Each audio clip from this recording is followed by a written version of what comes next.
it's fair to wonder at what point the receivers are going to lose confidence in Jimmy Garoppolo, or if they have already. Because even when they were winning the last 2 weeks, the receivers had to play like running backs. To get the ball, they had to run behind the line of scrimmage. And the thing about those wide receivers, Deebo Samuel and Brandon Ayuk, that's not all they can do. They get open down the field. They run good routes. They run hard. They're fast. And they spend a lot of effort trying to get open. And they're not even getting looks. And you can see on the coach's film frustration. Stamping your feet, clapping your hands, like, what am I working here for? So, right. And even Kittle gets all this money, and now this sort of whispers like, did he really deserve it? Is he really that good? It's like, well, he's not getting the ball down the field. So at a certain point, maybe some of these guys are like, hey, man, well, give someone else a chance, so at least all my effort is not in vain. Yeah. For now. I don't know. I don't know. I think maybe they could be feeling that way and thinking that way, but man, I'd appreciate it because I don't even think I like Nick Mullins. I think Nick Mullins has already made it in the NFL. I might be a bit more critical of him than Grant, but you know what? For a guy to come from Southern Miss as an undrafted player and be a guy who's a valid NFL player and one of the 53 players on a roster, it's a great achievement for him. No doubt. I think the kind of ceiling's out there. I think a lot of 49ers fans think that he might be the next savior.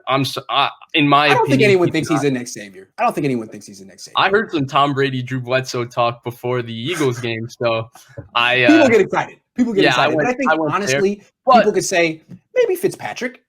He's a valid NFL player and all of that, but he has his own limitations, and he's also not the best option to utilize what Brandon Ayuk, who I'm telling you, Brandon Ayuk is going to be a superstar. This wide receiver class, I thought maybe it was a little overrated. It's not. All of these guys are just insane. They're incredible, whether it's CeeDee Lamb, Henry Ruggs, T. Higgins, Ayuk, Chase Claypool, all these guys. I'm missing out a ton of names, but they're all so good. Justin Jefferson, who might be the best of the bunch. He's good.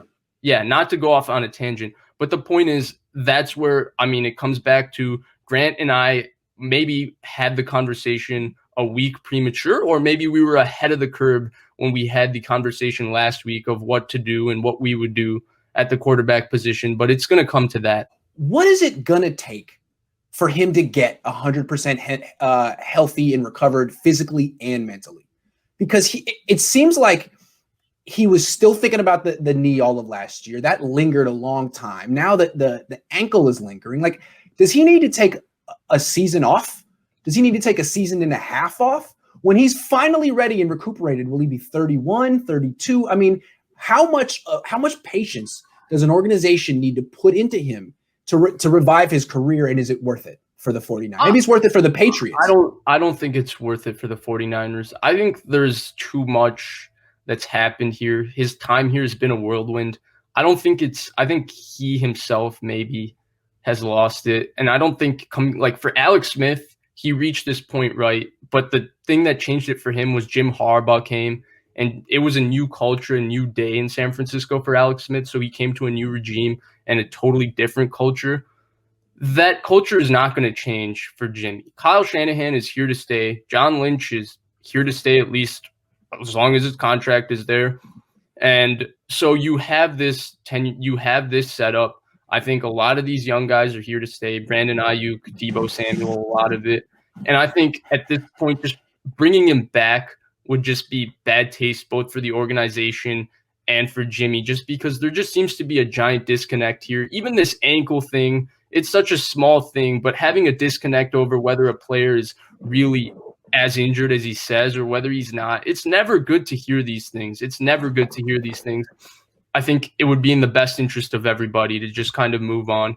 Hopefully, Jimmy, you find yourself and you have a career somewhere. I really thought that you might have been a savior. Sadly, you weren't, but this isn't a post-mortem on Jimmy because there's still a lot of season left to be played. But I think even if they make the playoffs and stuff, to me, just from what I've seen so far, just what they have to do for this offense with him as a quarterback, the way he is currently, I don't think it's the future. I agree. I have a quick digression. I want to talk about Wes Welker real quick, and then hopefully we'll get your friend Blake on and we can get into the Packers game. But all right, let me shoot you a text. Okay, real quick. This is what I want to say about Wes Welker. So the Niners offense changed dramatically from 2018 to 2019. In 2018, when they won 4 games, they were a play action shot pass offense. They went downfield a lot. They committed a bunch of turnovers. In 2019, they become a short passing offense, almost a gadget offense. And we attributed a lot to Jimmy. That's what Jimmy does best. I think there might be there's always like multiple variables in football, and it's never just one thing. I think Wes Welker might be part of it. He is a slot receiver. He's a 5'8" slot receiver who specializes in getting open quickly and yards after the catch, and that's what the Niners wide receivers specialize in right now. And one thing I've noticed watching coaches film is when you watch the outside receivers run go routes, for example, they never get the ball, which is like, why are you even running it? But I don't like the way they run their routes. I don't like the way Wes Welker teaches it. What I see is guys getting pushed to the sideline immediately and giving no window for Jimmy Garoppolo to throw the ball. So even if technically Brandon Ayuk has a step on his cornerback, it's a very difficult throw. And it's like, where is the point of it when you watch other teams? Like they won't let their guys get squeezed to the sideline right away. And it seems to me like Wes doesn't know the first thing about running fade routes near the sideline. He never did it in his life. So maybe it's just kind of like, part of the part of doing business with Wes Welker. You're going to get guys who are great after the catch, but he doesn't really know how to teach that part of the game.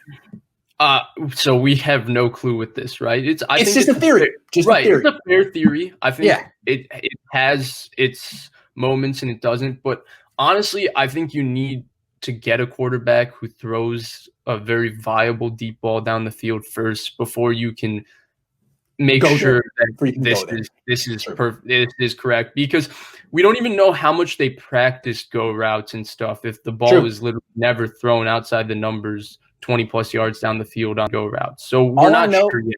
All I know is if I wanted someone to teach that route, it wouldn't be Wes Welker. But they did have Miles Austin, and maybe he couldn't do it.